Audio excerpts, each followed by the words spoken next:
Get your holocam ready. Preserve it for posterity. Ha! If only we could sell tickets! Darth Vowrawn is the most senior member of the Dark Council, born in the year of 3716 BBY, making him roughly 76 years old by the time you meet him in-game on Corellia. He has served on the Dark Council for decades, outlasting every one of his peers during the Galactic War and the Cold War. Vowrawn was actually present during the interrogation of Lord Khalifa and the choosing of Tenip Kel as a weapon for the Emperor. Because of his high level of charisma, over the years Vowrawn had been able to make allies from everywhere within the Empire, solidifying himself as some kind of deal broker that is valuable to all people.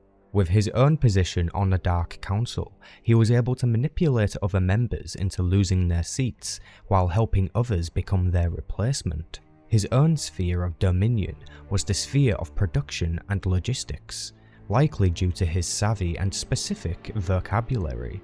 One such case is when Vowrawn assisted Darth Decimus in gaining a seat on the Dark Council during the Battle of Corellia. In return, Decimus gave a large armada named Armageddon Fleet, a considerable fighting force that would assist Vowrawn in the conflict with Corellia. When he was not conspiring against his enemies, he enjoyed small breaks and drinking libations. He earned many estates across the galaxy, which he took no shame in retiring to for the sake of his hedonistic pleasures. It would seem time had made the Sith Lord value the smaller things in life, while also being able to maintain his position within the Empire and the Dark Council. He was probably the only Sith of his time that openly did such things.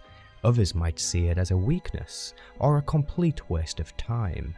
Due to his grandiose achievements and idolization within the Empire, his apprentice, Lord Ket, had the construction of a great statue commissioned on Drummond Cars in honour and representation of his master, Darth Vowrawn.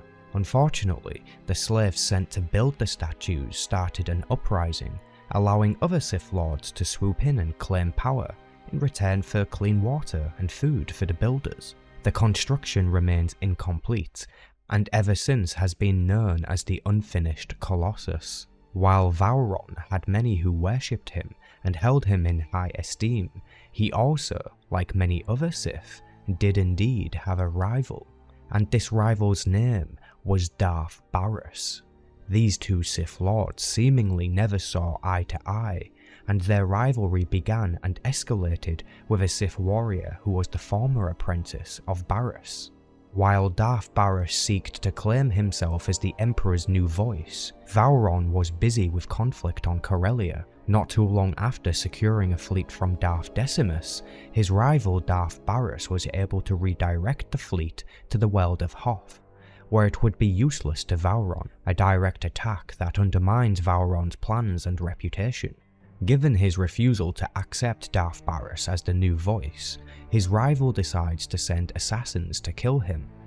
But the former apprentice of Baras, the new Emperor's Wrath, had come to Vowrawn's rescue and to broker an alliance against Baras. In his old age, Vowrawn admits he'd be no match for the Sith around him in a direct confrontation, including the Sith warrior. This would imply that Vowrawn's fighting capabilities are not very sharp anymore, but his knowledge of the dark side and ability to conduct dark rituals were still something to be admired. With his newfound alliance with the Emperor's Wrath, Vowrawn was able to discern that Darth Baras had trapped an ancient entity on the world and was using its power for himself. Together, they uncover the entity's location and are able to rescue them from their prison. This entity is said to be born of the dark side. Allegedly, they nearly conquered the galaxy many thousands of years ago.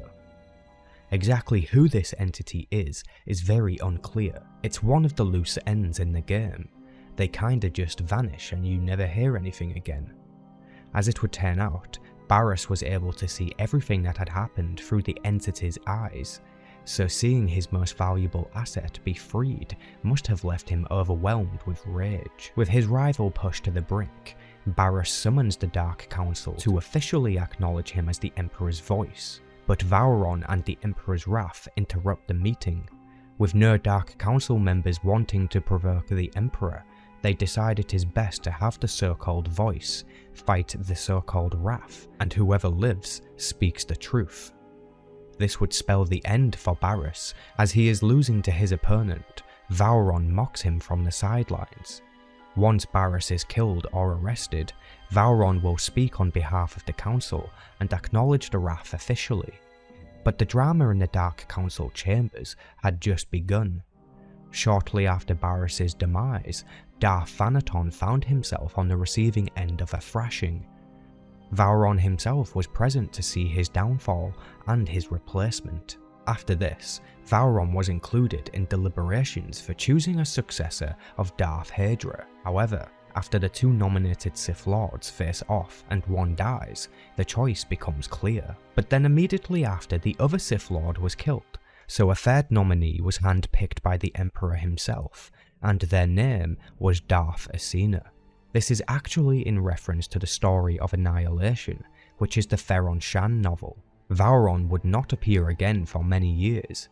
Roughly 4 years later, in fact, Vowrawn summons the Emperor's wrath to meet with him on the world of Rishi, where he informs the wrath that there are spy probes on the planet that need taking care of. He also confesses that he himself must be careful, as he has been interrogating members of the Emperor's Hand to discern details of his whereabouts or plans.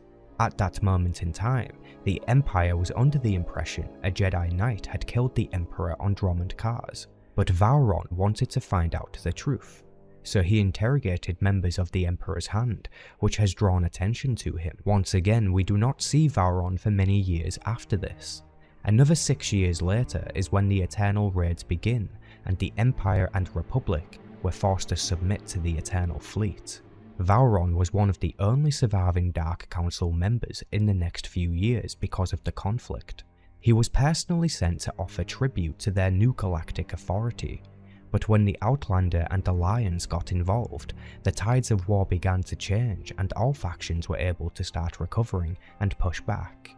With the Sith Emperor abandoning his empire and the galaxy in turmoil, a new ruler was able to seize the empire for themselves. This was Darth Acina. Under her rule, she merged many of the spheres of influence and brought the empire back to order.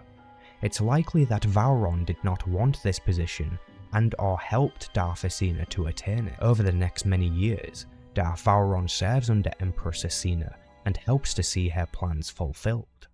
During the war for Iokath, if Empress Acina is killed, then Vowrawn will succeed her and become the default choice to become the next Emperor. He was still the longest serving Dark Council member for many decades.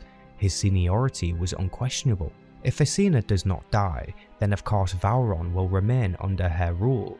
In fact, Vowrawn can be killed for not favouring the player character of the game. It's possible for him to be beheaded by Lana Beniko. However, if he is the current Emperor, then this option will not be possible for obvious reasons. I quite like to think of the canon story being that Vowrawn takes Acina's place and rules as Emperor.